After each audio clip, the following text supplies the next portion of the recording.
말씀은 누가복음 22장 54절입니다. 예수를 잡아 끌고 대제사장의 집으로 들어갈새 베드로가 멀찍이 따라가니라. 고난을 묵상하다라는 제목으로 말씀이 주는 교훈을 함께 나누겠습니다. 예수님께서 습관에 따라 겟세마네 동산에 기도하러 가셨습니다. 그의 기도는 정말로 간절했습니다. 아버지여, 만일 아버지의 뜻이거든 이 잔을 내게서 옮기시옵소서. 그러나 내 원대로 마시옵고 아버지의 원대로 되기를 원하나이다. 예수님께서는 심히 괴로웠습니다. 예수님께서는 자기 목숨을 많은 사람의 대속물로 섬기기 위해 오셨음을 너무나도 잘 알고 계셨습니다. 그는 지금껏 3년이라는 시간을 그 대속의 사역을 위해 달려오셨습니다. 막상 그 시간이 다가오니 괴로웠던 것입니다. 이 잔을 내게서 옮기시옵소서. 저는 아나이다. 아버지가 저를 보내신 뜻은 제가 대속물이 되는 것임을. 하지만 이 죽음의 잔을 옮겨 주실 뜻이 아버지께 있으십니까? 하고 묻는 것입니다. 하지만 하나님 아버지의 얼굴은 예수님의 핏방울처럼 뚝뚝 무겁게 떨어지는 땀으로부터 돌려진 상태였습니다. 십자가를 향한 그의 무거운 걸음은 아버지 하나님으로부터 외면되었고 제자들로부터도 외면된 외롭고 쓸쓸한 길이었습니다. 예수님께서 겟세마네 동산에서 기도 후 잡히셨습니다. 누구에게 잡힌 줄 아십니까? 가룟 유다는 앞잡이에 불과했습니다.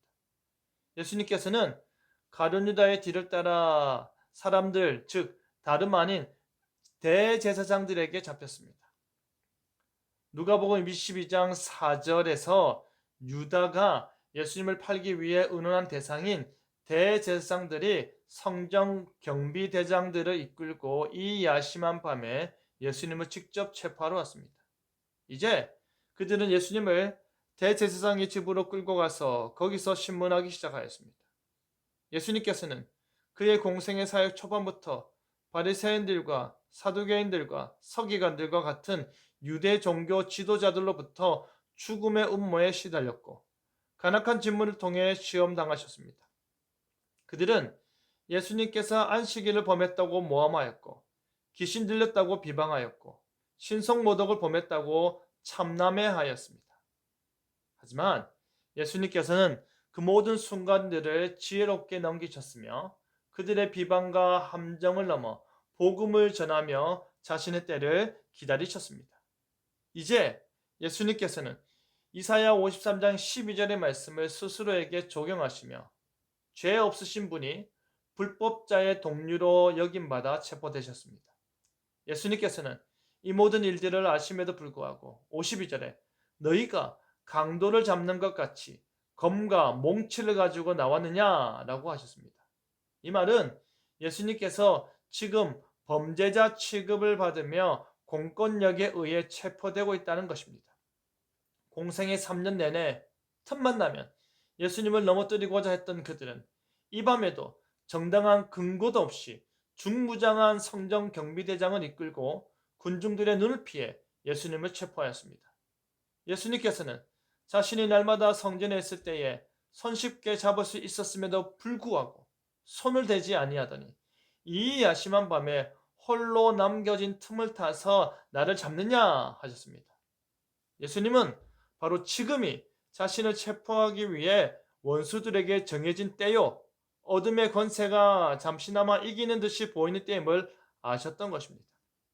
예수님께서는 어둠의 시대가 주는 고통과 치욕을 당연한 것으로 받아들이고 있는 것은 그 고통 넘어 죽음을 정복하고 이기실 승리를 위한 것이었습니다. 54절에 예수님께서 잡혀 대제사장의 집으로 끌려 들어가셨습니다. 이때 베드로는 멀찍이 예수님을 따라갔습니다. 하지만 다른 제자들은 모두 예수님을 버리고 도망갔습니다. 마태복음 26장 31절에 오늘 밤에 너희가 다 나를 버리리라 하셨을 때에 다른 사람은 몰라도 나는 주를 결코 버리지 않겠나이다. 주여, 내가 주와 함께 죽을지언정 주를 부인하지 않겠나이다 라고 큰 소리 쳤던 주의 사랑하는 제자들이 주님을 버리고 도망갔습니다. 특별히 마가복음 14장 51절 52절을 보면 한 젊은이가 알몸으로 도망쳤다라는 것을 볼 때에 예수님께서 잡히시고 대제사장의 집으로 끌려가는 그 순간이 얼마나 급박했고 얼마나 공포스러웠는지 알 수 있습니다. 마태와 마가복음을 보면 베드로 역시 다른 제자들처럼 도망갔다가 다시 돌아와 멀찍이 예수님을 체포하여 연행하는 것을 지켜보면서 대제사장의 집까지 그 뒤를 따라가는 비겁한 모습을 말해주고 있습니다. 주의 나라가 임할 때에 하나는 주의 우편에 하나는 좌편에 앉길 바랐던 제자들, 자신들이 더 크고 더 중요한 존재임을 다투며 주님을 위하고 그 나라를 위했던 제자들이 다 도망을 가버렸습니다. 그들은 죄 없는 예수님의 잡히심을 보고 자신들도 잡힐까 어디로 갔는지 알지 못하고 도망을 갔습니다. 그리고 자신이 거하는 집의 문을 굳게 걸어 잠그며 숨어 지냈습니다. 우리는 어떠합니까?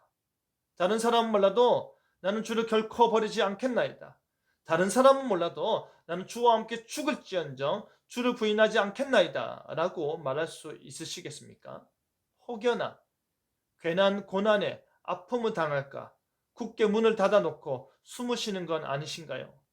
우리 예수님께서는 그렇게 하나님으로부터 버림을 받으셨고 제자들로부터 버림을 받으셨던 이유는 바로 우리를 얻기 위해서임을 기억하시길 바랍니다.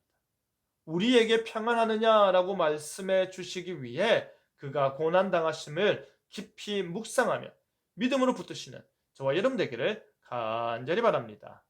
아멘.